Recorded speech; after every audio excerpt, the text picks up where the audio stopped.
करती है, मेरे शोहर मैंने ख्वाब देखा है, इस ख्वाब की ताबीर बता रहे हैं। आका सल्लल्लाहु अलैहि वसल्लम ने फरमाया, आयशा तुमने ख्वाब देखा है, वो कैसा ख्वाब है?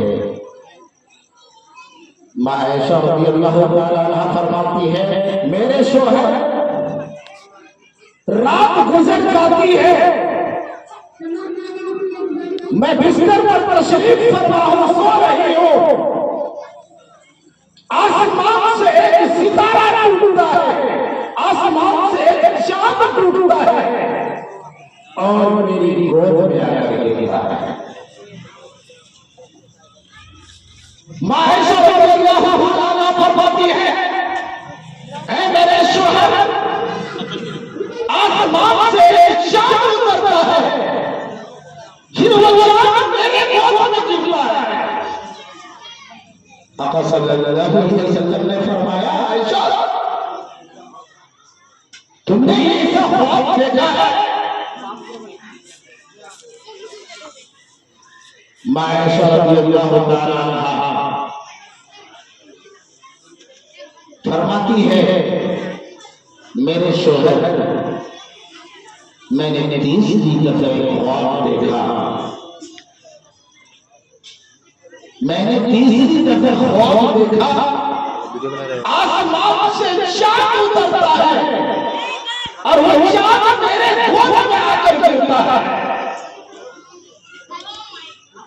माँ आयशा रज़ियल्लाहु अन्हा फरमाती है, मेरे शोहर मुझे इस चांद के ख्वाब वाली चांद वाली ख्वाब के ताबीर बता दीजिए।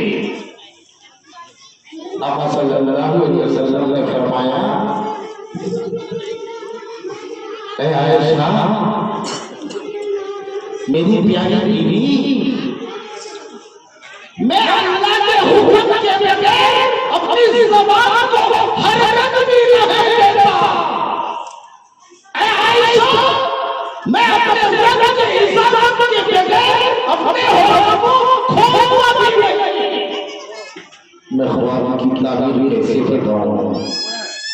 आका सल्लल्लाहु अलैहि वसल्लम शाम बैठे हैं, जिब्रील अमीन आते हैं, ख्वाब सारा बता देते हैं कि इस ख्वाब का मतलब ये है। मेरे भाइयों, आका सल्लल्लाहु अलैहि वसल्लम ने फरमाया, आयशा ख्वाब की ताबीर मैं बता देता हूं, लेकिन तुम्हें इजाजत नहीं है कि इस ख्वाब की ताबीर लोगों को बयान करो, माओ को बताओ, बहनों को बताओ और लोगों को बताओ, मुसलमान की औरतों को बताओ, तुम्हें इजाजत नहीं है। हाँ आयशा, जब मैं इसी दुनिया से रुखसत हो जाऊंगा, जब मैं इस दुनिया से चले जाऊंगा, पर्दा कर जाऊंगा, तब बताने की इजाजत है। आका सल्लल्लाहु अलैहि वसल्लम ने फरमाया, ऐ आयशा पहली दफे तुमने ख्वाब में देखा, पहली दफे तुमने ख्वाब में देखा कि आसमान से एक चांद उतरता है और वो चांद तुम्हारी गोद में आकर गिरा है। ऐ आयशा वो चांद मैं था, तुम्हारी ये गोद जिसको तुम अपना गोद कहती हो, वो तुम्हारा हुस्न है। आसमान से जब दूसरी दफे चांद उतरा, वो अबू बकर सिद्दीक है, तीसरी दफे जो चांद उतरा वो उमर फारूक है। तीनों कबर मुबारक, तीनों कब्रें, ऐ आयशा तुम्हारा कमरा में बन रहा है, ये तीनों कब्रें हमारी कब्र, अबू बकर सिद्दीक की कब्र और उमर फारूक की कब्र तुम्हारा हुजरा में बन रहा है। इसलिए अल्लाह ने ये जानकारी दी है, ख्वाब में दिखाया है, तुमने ख्वाब सच कर देखा है। माँ आयशा रज़ियल्लाहु ताला अन्हा उसी हुजरे में कुरान पढ़ रही है। माँ आयशा उम्मत की माँ कुरान पढ़ रही है हुजरे में। आका सल्लल्लाहु अलैहि वसल्लम हुजरे के बाहर खड़े हैं। उस हुजरे से एक सुराग था, टाटी में एक दोगा था, सुराग था। आपने अंदर जाकर ये नहीं फरमाया हे आयशा आहिस्ते आहिस्ते तिलावत करो, बल्कि आका सल्लल्लाहु अलैहि वसल्लम मिट्टी का एक ढेला उठाते हैं, उसे कूद कर पीस कर उस सुराग को बंद करते हैं। मां की आवाज उम्मत को सुनाने लगे, आयशा की आवाज उम्मत को सुनाने लगे। आका ने उस सुराग को बंद कर दिया। मेरे अजीज साथियों, मां आयशा रज़ियल्लाहु तआला अन्हा तशरीफ फरमा है। हज़रत फातिमा रज़ियल्लाहु तआला अन्हा तशरीफ फरमा है। मेरे भाइयों, हमारे हज़रत ने जो मदरसा कायम किया है, जी कारी अलाउद्दीन साहब रहमानी, आप लोग क्यों जा रहे हैं? चंदा नहीं कर रहे बैठे। मेरे भाइयों, ये हज़रत के दिल की कुरान है, उनके अंदर तड़प है कि मेरे पूर्व जवार में जितनी बेटियां हैं, हज़रत आयशा के नस्ल पर चलने वाली बेटियां। इस मदरसे का मकसद यही है, इस मदरसे से ये चाहा जाता है कि हमारी घर की बेटियां हज़रत फातिमा के दर्द पर चलने लगे। मां आयशा रज़ियल्लाहु तआला अन्हा और हज़रत फातिमा रज़ियल्लाहु तआला अन्हा पास में बैठी हैं और आपस में बातें कर रही हैं, गुफ्तगू कर रही हैं। हज़रत फातिमा ने कहा, अम्मी जान, आप एक सहाबी की बेटी हैं। किसको कह रहे हैं? वो आयशा को कह रही है हज़रत फातिमा। आका ने फरमाया, अगर आयशा नहीं होगी दीन अधूरा रहा, नाक़िस था। औरतों के मसाइल, औरतों का जो मसाइल है, औरतों को कौन बताता? ध्यान से एक औरत आती है, आका सल्लल्लाहु अलैहि वसल्लम से मसला पूछ रही है, फरमाती है ध्यान से आने वाली औरत, या रसूलुल्लाह सल्लल्लाहु अलैहि वसल्लम मुझे हैज के लिए बताएं, मसाइल बताएं। आका सल्लल्लाहु अलैहि वसल्लम से मुखातिब होती है और कहती है, या रसूलुल्लाह सल्लल्लाहु अलैहि वसल्लम मेरे माँ बाप आप पर कुर्बान हो, मुझे हैज आता है, इसके मसाइल बताएं। आका ने फरमाया, कॉटन यूज करो, रुई यूज करो।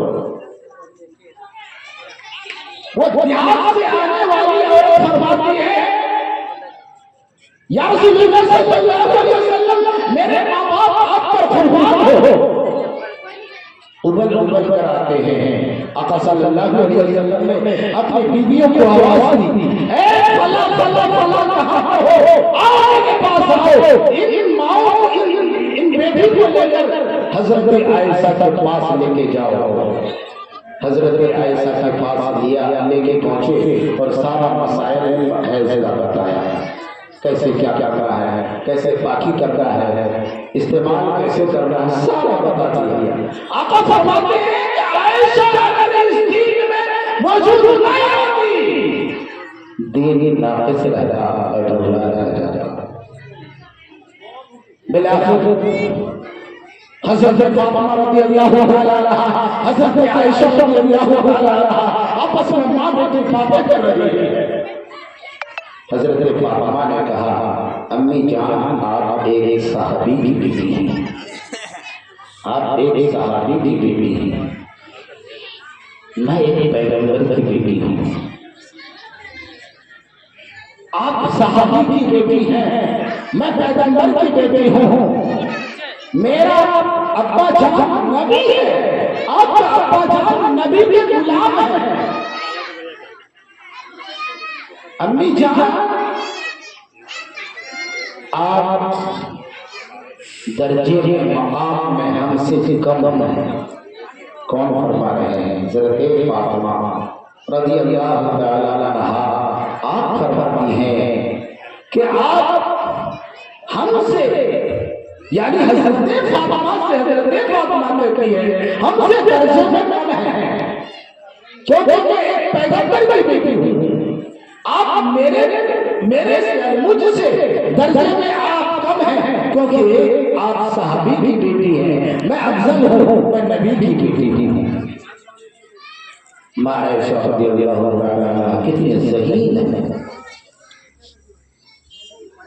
माँ आयशा ने फरमाया बेटी ठीक है, मैं एक सहाबी की बेटी हूँ, आका के गुलाम की बेटी हूँ, अबू बकर सिद्दीक की बेटी हूँ, आप खातिमुल अंबिया की बेटी हैं, पैगंबर की बेटी हैं, दोनों जहान के सरदार की बेटी हैं। आपका मर्तबा बेहतर है, मानती हूँ, पर ए बेटी मैंने तुम्हारे अब्बा से सुना है, तुम्हारे अब्बा के मुताबिक मैं कह रही हूँ, अगर शोहर भी नेक हो, बीवी भी नेक हो, ऐ फातिमा जब तुम्हारा दाखिला जन्नत के अंदर होगा तो तुम्हारा हाथ एक सहाबी के हाथ में होगा और मेरा हाथ इमामुल अंबिया के हाथ में होगा।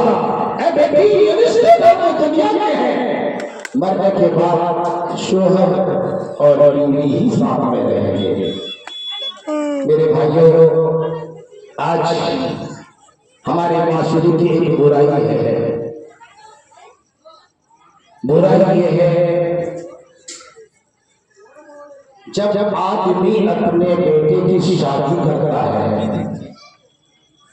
शोहर बीवी की जिंदगी में जब तक खलल न पड़ जाए, मोहब्बत कम न हो जाए, उसकी सास यानी बेटे की माँ पीछे नहीं छोड़ती, वो उसको लाम पान करती है, तुम मेरी बहू हो, ऐसे अंगना में झाड़ू लगाओ, ऐसे बर्तन को साफ करो, ऐसे करो, वैसे करो, हुकूमत करती है।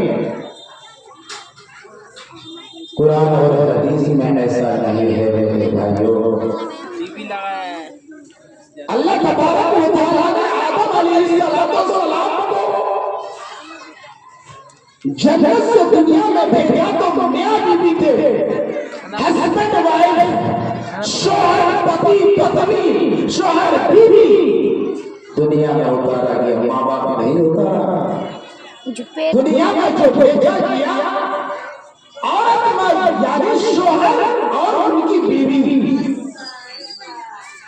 माँ हव्वा आदम अलैहिस्सलाम को जन्नत से दुनिया में भेजा गया। हदीस में आता है मरने के बाद दुनिया खत्म हो जाएगी, कयामत आ जाएगी, सारा निजाम खत्म हो जाएगा, आसमान फटकर जान से गिरेगा, ये पहाड़ को बोझों की तरह चटाइयों की तरह लपेट दिया जाएगा। जब पहाड़ को हटा दिया जाएगा, पहाड़ एक दुनिया की जमीन का पाचन है, वेट है, जमीन को संभाले रखता है। जब पहाड़ उड़ना शुरू हो जाएगा, जमीन लिपेट दी जाएगी और पहाड़ उठते ही उसका पहले से जरबरा जाएगा, जमीन की तरफ होगी। उसके बाद हिसाब किताब होने के बाद लोग जन्नत में चले जाएंगे।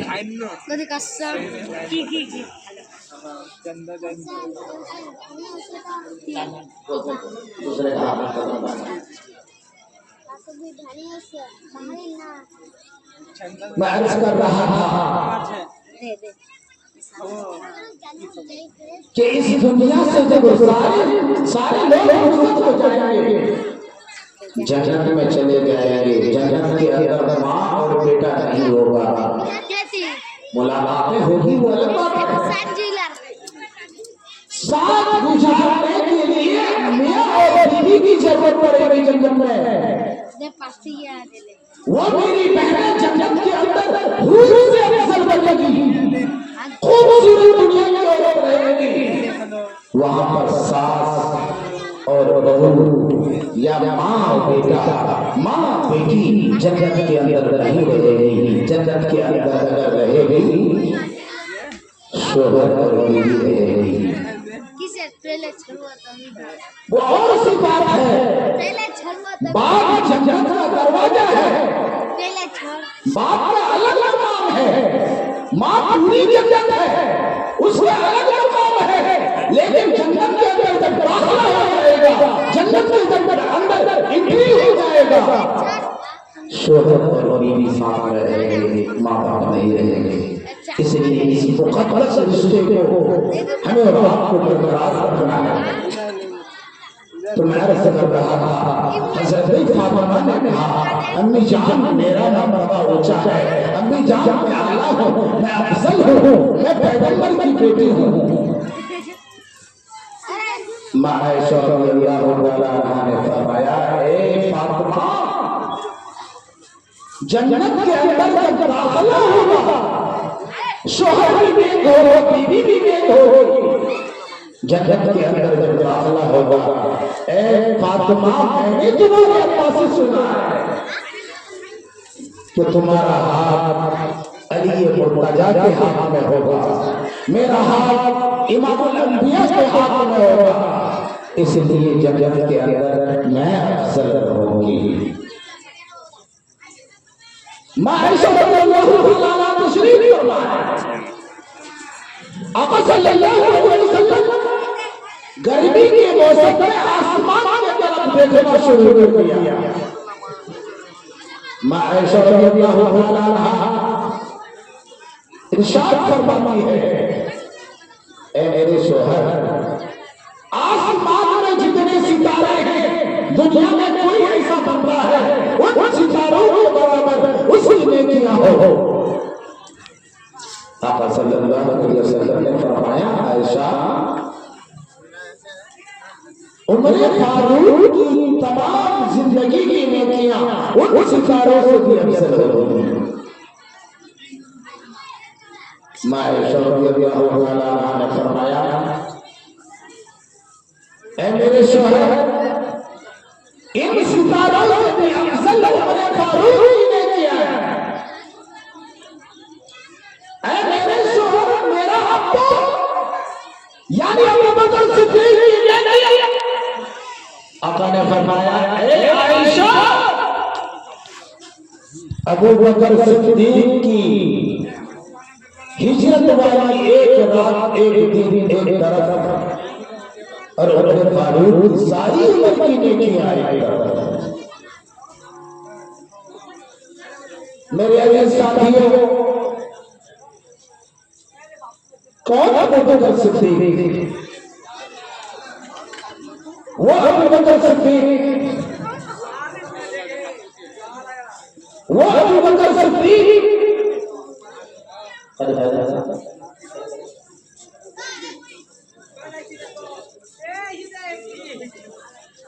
वो अबू बकर सिद्दीक आपको खलीफा बनाया गया। वो अबू बकर सिद्दीक आपको खलीफा बनाया गया। जब आप खलीफा बने, मदीने की गलियों में एक शख्स ने आवाज दी, है कोई मजदूर, है कोई गरीब इंसान, है कोई मजदूर? हजरत अबू बकर सिद्दीक ने कहा, क्या बात है, मजदूर को तलाश कर रहे हैं, आखिर माजरा क्या है? हजरत अबू बकर सिद्दीक ने जब पूछा, मदीने का वो शख्स, मदीने का वो शख्स नबी का सहाबी, कहते हैं मदीने में एक बकरी मरी हुई है, तो मेरी बकरी है और मैं चाहता हूँ मदीने की गलियों को पाक किया जाए। हजरत अबू बकर सिद्दीक ने कहा, अगर बकरी को मदीने की गलियों से गुजरकर जंगल में फेंक आया जाए तो आप कितना देंगे? हज़रत अबू बकर सिद्दीक की बात सुनकर कहा कि मैं चारा नहीं। हज़रत अबू बकर सिद्दीक की बात सुनकर कहने लगा मैं चारा दूंगा। देखिए मेरे दोस्तों, मैं हज़रत सालिबा और हज़रत अबू बकर सिद्दीक की बातें कर कर जगह दे दूंगा, चाहे दिल से वाले दोबारा बुलाए ना बुलाए।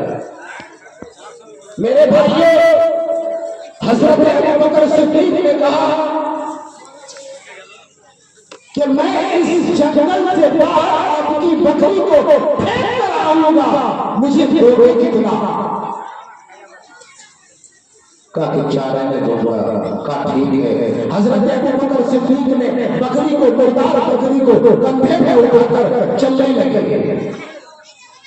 साहबियों ने देखा, मुसलमानों ने देखा, ईमान वालों ने देखा कि हज़रत अबू बकर सिद्दीक मरी हुई बकरी को कंधे पे उठाकर मदीने की गलियों से गुजर रहे हैं और वो मदीने की गलियों को पार कर रहे हैं। साहबियों का मशवरा हुआ। हज़रत अबू बकर सिद्दीक बैठे, कहा कि आप मुसलमानों का बादशाह हैं, खलीफा हैं, आप अमीर हैं, आप मरी हुई बकरी को लेकर कंधे पे लेकर गुजरेंगे, ये ठीक नहीं होगा। हज़रत अबू बकर सिद्दीक ने कहा ऐ साहबियों, नबी के दीवानों, नबूवत वाला बोझ तुमने मेरे कंधों पर डाल दिया है। मेरे खर्चात हैं, घर के खर्च हैं, ये पूरे कैसे होंगे? साहबियों ने कहा कि आप महीने में या दिन का खर्च आपका कितना होगा? आप बैतुल माल से पैसा ले लें। हज़रत अबू बकर सिद्दीक ने कहा ऐ साहबियों, दिन पे पढ़ने वाले लोग मदीने की गलियों में चक्कर लगाओ, देखो मदीने की गलियों में सबसे ज्यादा गरीब कौन है? अच्छा, फिर मदीने की गलियों में सबसे ज्यादा गरीब कौन है? जो ज्यादा गरीब है उनके खाना के मिक़दार पैसे के मुकर्रर कर दो, पैसे मुकर्रर कर दो, बिला के शाराना मुकर्रर किया गया। कुछ दिनों के बाद आपकी बीवी ने आपके लिए एक मीठा सामान बनाया, हलवा बनाया। मैं उस मीठा को हलवा कैसे कहूं? उसमें घी नहीं था। आपकी बीवी ने, अबू बकर सिद्दीक की बीवी ने जो मीठा बनाया उसमें चीनी नहीं थी। खजूर को पीस कर उसके गुठली को बाहर किया और उसके गूदा को, उसके खाल को, छिलके को पीस कर कूट कर उस दलिया में डाला, हरीरा में डाला। हज़रत अबू बकर सिद्दीक के सामने पेश हुआ। हज़रत अबू बकर सिद्दीक ने कहा मेरे तो तनख्वाह बहुत कम है, इन कम तनख्वाह में तुमने हलवा कैसे बना लिया, मीठा कैसे बना लिया? आपकी बीवी ने कहा ए अबू बकर सिद्दीक, ए अबू बकर सिद्दीक, मैं डेली एक चुटकी, दो चुटकी आटा उठाया करती थी। एक कोसों और मुट्ठी नहीं, 2 उंगली के सहारे से, 5 उंगली के सहारे से नहीं, 2 उंगली के सहारे से डेली उठाया करती थी। जब थोड़ा सा आटा जम गया तो मैंने थोड़े बेचा किया, उससे चरबी बनाई, खजूर बनाया और उस आटे में मिलाकर उसको मैंने मीठा बनाया। कुछ मैंने खाया, कुछ आपके लिए लाया। आका सल्लल्लाहु अलैहि वसल्लम नमाज पढ़ा रहे हैं, मस्जिद नबवी में नमाज पढ़ा रहे हैं, हजरत सालबा पीछे नमाज पढ़ रहे हैं, हजरत सालबा पीछे नमाज अदा